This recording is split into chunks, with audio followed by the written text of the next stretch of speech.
Déconner sur la Suisse, c'est faire un tabac. C'est ce qui se passe tous les dimanches matins sur la première de la radio romande à l'heure du café avec une soupe plutôt piquante qui nous invite à rire d'une Suisse qui n'est pas vraiment celle que nous avons l'habitude de côtoyer tous les jours. Et à en croire les chiffres, le public en redemande car la soupe est pleine attire près de 300 000 auditeurs. Reportage en coulisses avec Yanka Kempfer-Louis et Jean-Pierre Garnier.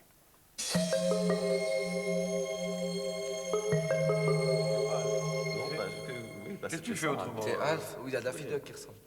Mais Alf, je trouve que plus tu peux dire Alf. Content. Ok, d'accord. Mais là, je crois que c'était un dessin animé là-bas. Ok, j'ai compris. Je suis maire, on appelle ça maire chez nous. Puis je peux vous dire que je suis vraiment pas populaire.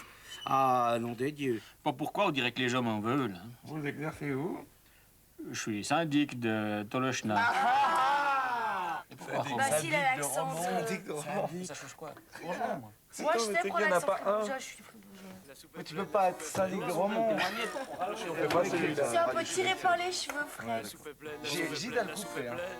Le pognon de crédit, de chèque et de billets de mille. La soupe est pleine d'impôts, la soupe est pleine de taxes, la soupe est pleine d'intérêts et d'agios.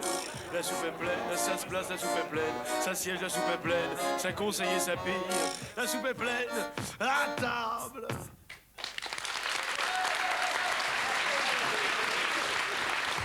Notre invité est le nouveau syndic de Lausanne, Daniel Brella.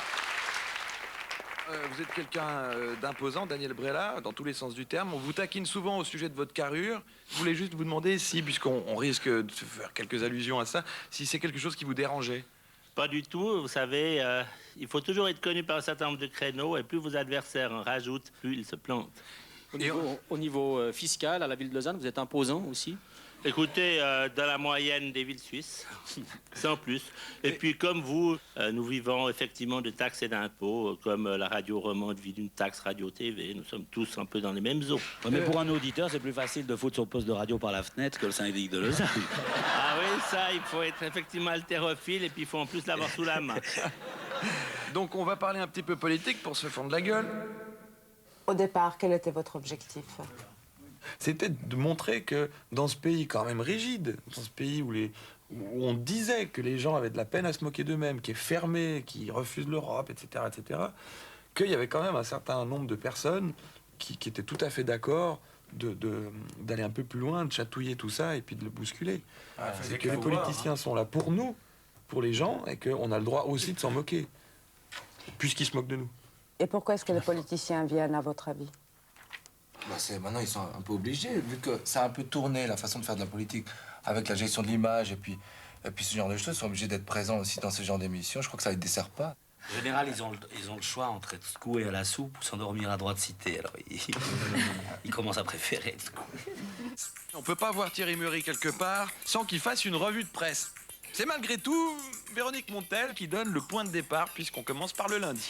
Cri du cœur d'un petit commerçant argentin, il faut importer des politiciens, les nôtres ne servent plus à rien. On leur en donnerait bien quelques-uns des nôtres, mais ils sont déjà assez dans la merde comme ça.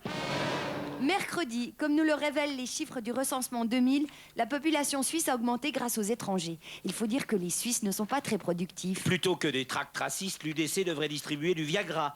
Ça aiderait peut-être ses vieux membres. Samedi, comme nous l'annonce le service d'information pour les transports publics, les Suisses adorent prendre le train. Pourtant, après Swissair, l'armée ou encore l'Expo, on a plutôt l'impression que les Suisses préfèrent être menés en bateau. À la semaine prochaine. Est-ce que vous aimez ce genre d'humour? J'adore, oui. Pourquoi? C'est décapant, ça change. Et puis, vu que c'est bien mélangé avec des gens politiques, je crois qu'on en a bien besoin ici. C'est très sain. Ça ne vous dérange pas qu'ils brocardent la Suisse ou les politiciens? Pas du tout, non, au contraire, je crois que ça nous remet à notre juste place. Alors moi, je trouve que c'est très très bien. Vous en voudriez plus? Ah, il pourrait y aller encore plus pour moi, oui, il pourrait être encore plus virulent. Oui. Ah, j'aime bien qu'ils épinglent un peu ces politiciens, politicards de toutes sortes. Surtout qu'en Suisse, on n'ose pas trop. Vous pensez que les Suisses sont prêts à rire d'eux-mêmes aujourd'hui? Il faut espérer. Hein. Pourquoi? Parce que sinon, ce sera un peu triste. Cette semaine, la Suisse découvrait son portrait statistique avec les premiers résultats du recensement. Toujours plus d'habitants, une société plus multiculturelle, etc. Mais la réalité et les chiffres, ça fait deux, au moins. Voici donc en chanson un autre portrait possible de l'Helvétie. Avec au fond des coffres, des barres de soleil jaune, où scintille le reflet de millions d'étoiles jaunes et les contes discrets de tyrans qui entassent sous le sceau du secret de la misère en liasse avec infiniment de millions à blanchir avec l'argent des morts. Regardez-le reluire, le beau pays qui est le mien, avec un peu d'Autriche qui descend la Limate, avec la peur du noir, du serbe ou du croate, quand les films de Blocher fortifient les frontières, quand les flics de Metzler emplissent des charters, quand le vent est trop lourd, quand le vent est au pire, quand le vent est trop brun, regardez-le flétrir, le beau pays qui est le mien.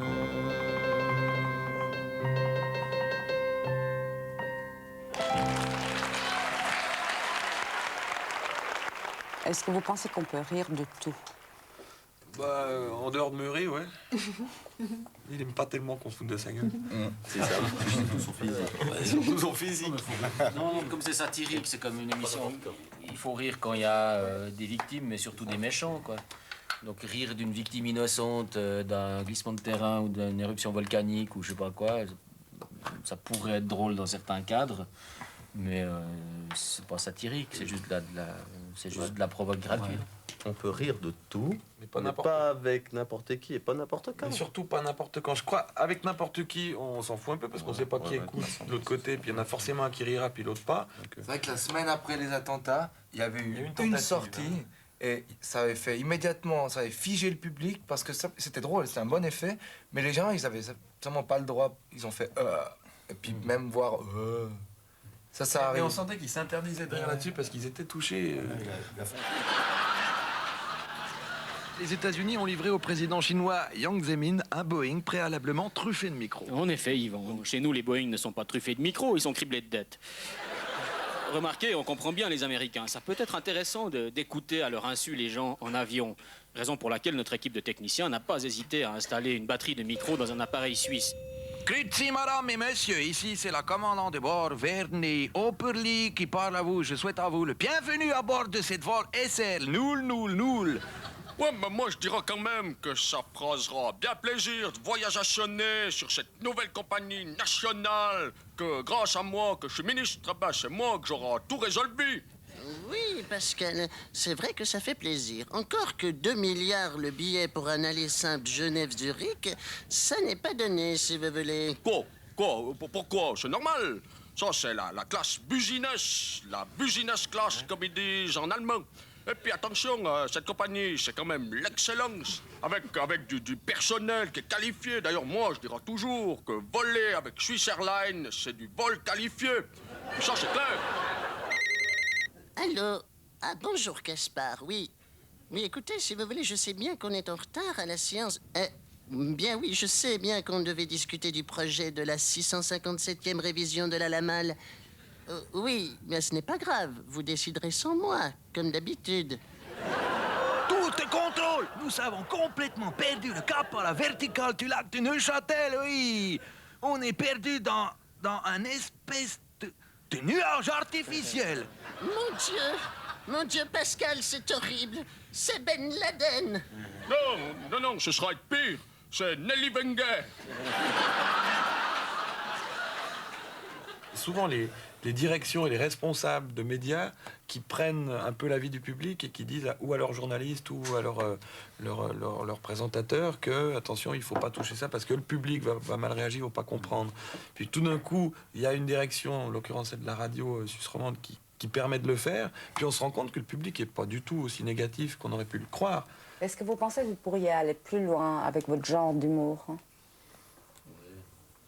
Je sais pas ce que ça voudrait dire aller plus loin. Mais des fois, par exemple, il y a des choses qui vont plus loin dans les papiers et puis qui ne suscitent pas de réaction. Alors on tente un petit peu le diable. Non, mais on peut aller plus loin dans la manière d'écrire. On peut parler de caca, de pipi, on peut provoquer en faisant des choses ou en parlant de choses un peu taboues, juste pour provoquer. Ce sera peut-être pas plus méchant, ce sera plus audacieux, plus provocateur peut-être, mais ce sera sans doute pas plus méchant envers les personnes. Non, le rire cruel en soi, c'est pas un truc qu'on recherche. Personne, je crois. même dans le spectacle en général, dans le milieu. À quoi bon Chères auditrices, chers auditeurs, à vos téléphones, puisqu'il est l'heure de retrouver notre séquence Radio Schublig. Notre invité, Daniel Brella, se réjouit déjà sûrement de vous répondre. Caroline attend vos appels. 4 für Deutsche Sprache. Si vous êtes un criminel, client prépay, appuyez sur 2. Et si vous êtes fauché, raccrochez, c'est 3 balles la minute. Nous avons tout de suite un premier auditeur en ligne. Oui, bonjour Monsieur Brella. C'est Madame Bonjour. Evelyne qui appelle parce que je suis scandalisée qu'à Lausanne, on laisse traîner au centre-ville tous ces toxicomanes de la drogue avec leurs chiens. C'est dégoûtant, ils laissent des caca partout. Je vous comprends, madame. La ville met pourtant à disposition des propriétaires de chiens, bien sûr, des sachets tout destinés à la collecte des crottes de ceux-ci et de leurs amis. Mais je parlais pas des chiens. Oui, non, mais merci madame pour votre appel. Nous avons quelqu'un d'autre en ligne. Oui, allô? C'est Jeannot qui téléphone. Je suis toxicomane moi-même à temps complet. Et je voudrais dire à Madame Evelyne que si elle a trouvé mes caca par terre et qu'elle sait où, ce serait sympa de me dire, parce que je m'étais caché une boulette dans le fondement. Et puis j'en aurais besoin plus vite. Ah, s'il vous plaît, je vous rappelle, monsieur, que les questions doivent être destinées à monsieur Brella. Oui, d'accord, Monsieur Brella, vous savez où il est mon caca? Non, mais merci, ça suffit. Un autre auditeur en ligne. Allô? Alors, Oui, vous êtes à l'antenne, monsieur. oui, allez-y, suce la touche 2. J'appelle parce que je suis client prépay. Qui êtes-vous, monsieur, et vous nous appelez d'où? Je ne peux pas vous le dire. C'est pour ça que je suis client prépay. Je peux pas vous dire où je suis, tout le monde il va m'attraper. Et Léomar, il a la moto en panne, alors. Bien, je crois qu'on va arrêter les frais et s'arrêter là. Merci, monsieur Brella, pour vos réponses. Et tout de suite, je coupe la ligne. Ça suffit avec ce mot, je me tire.